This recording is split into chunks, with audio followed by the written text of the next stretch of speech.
Kanino ka kakampi? Sa masama o sa mabuti? Mapagpalang araw ng Huwebes sa 2 linggo ng Kwaresma, dakilain natin ang Poong Diyos sa pagkaloob sa atin ng panibagong pagkakataon upang makapagpatotoo sa ating pananampalataya. Sa panahong ito na tila namamayagpag ang kasamaan at wala nang kamalayan ang tao sa kasalanan, no sense of sin, mahalagang suriin ang mga pagpili at pagdidesisyon na ginagawa natin araw-araw. Kakampi ba tayo ng Diyos na sumusulong sa tama at mabuti?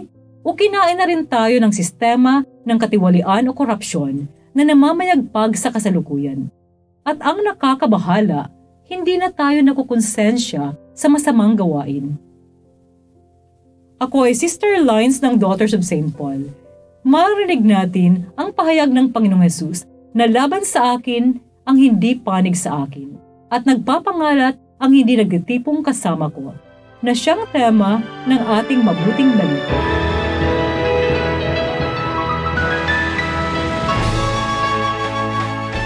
Minsay nagpalaya si Jesus ng isang demonyo at ito'y pipi.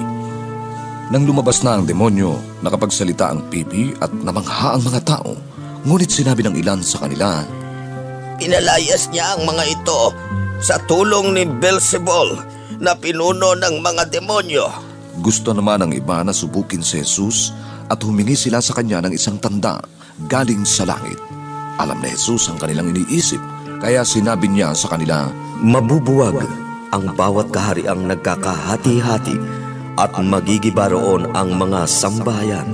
Ngayon, kung nagkakahati-hati si Satanas, paano magtatagal ang kanyang kaharian? Di nga ba't sinasabi nyo na nagpapalayas ako ng mga demonyo sa tulong ni Beelzebul? Kung sa pamamagitan ni Beelzebul ako nagpapalayas ng mga demonyo, paano naman napapalayas ng inyong mga kaanib ang mga ito? Sila mismo ang nararapat sumagot sa inyo. Sa daliri ng Diyos ako nagpapalayas ng mga demonyo.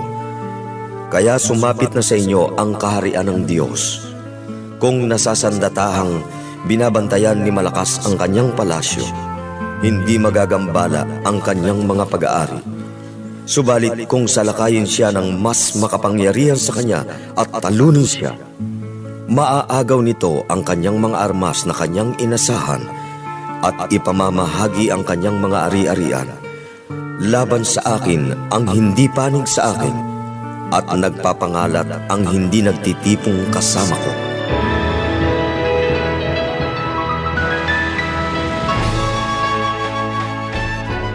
Kanino tayo kakampi? Minsan, naulinigan ko, narinig ko ang isang grupo ng mga kabataang naglalaro sa daan. Sabay-sabay nilang sigaw ng malakas, kasama ang pagsasama-sama ng mga kamay nila sa gitna. Kampihan! Nako, mayroon pa pala mga ganitong bata ngayon. Akala ko, nasa cellphone at computer na lang sila madalas maglaro. Alam nyo, mula kabataan, marahil hanggang katandaan, madalas ito ang laro ng mundo. Kampihan. Sa pula o sa puti ka ba? Sa blue o sa green? Kakampi ka ba o kakampon? Ito na marahil ang isa sa mabigat na realidad ng ating buhay ngayon. Ang pagkakampi-kampihan ng mga tao. Kung hindi ka katulad nila, kung iba ka, itsapwera ka na. Kung medyo weird ka para sa kanila, cancelled ka na. Kung tutuusin, maaari namang sabihin na normal na realidad ng tao ang magkampi-kampi. Lalo na kapag malaki ang grupo, mayroon at mayroong mabubuo na maliit na pangkat.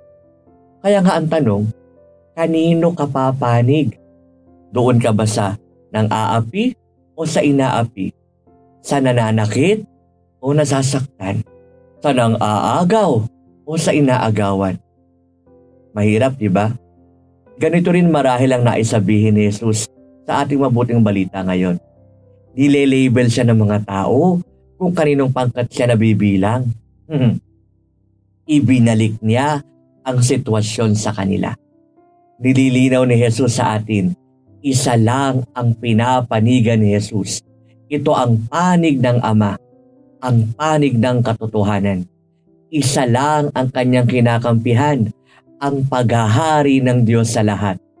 isa lang ang kaniyang kulay, ang kulay ng kapatawaran, awa at pagmamahal. Kung ako sa'yo, alam ko na kanino ako kakampi. Kay Jesus lang, walang iba. Amen. Mga kapanalig, support Pauline's online ministry. Subscribe, like, and follow us on Facebook, YouTube, Instagram, Twitter, TikTok, Spotify, Google, and Apple Podcast. Maraming salamat po. At sa lahat na nagbe-message sa amin na humihingi ng panalangin para sa iba't ibang intensyon, asahan po ninyong kasama nyo kami sa pagdarasal na ipagkaloob ng Diyos ang inyong mga kahilingan. Ito po muli si Sister Lines ng Daughters of St. Paul na nagpapaalalang walang hanggang pag-ibig ng Diyos ating pagnilayan. Bugtong na anak, hindi ipinagkait para sa ating kaligtasan.